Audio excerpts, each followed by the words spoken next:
गाड्या सुटल्या बडे बाबा केसरी मैदानातला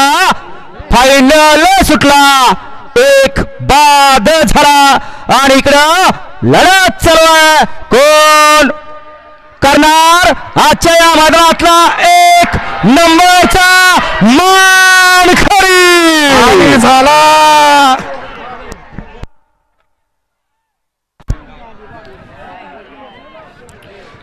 बैलगाडीचं शर्यत क्षेत्र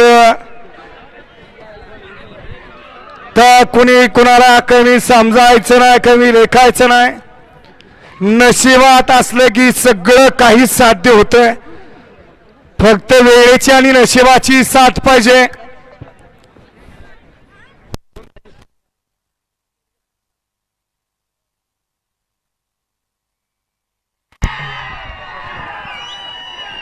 या फाटेचं वैशिष्ट्य आणि त्या बैलाचा सुद्धा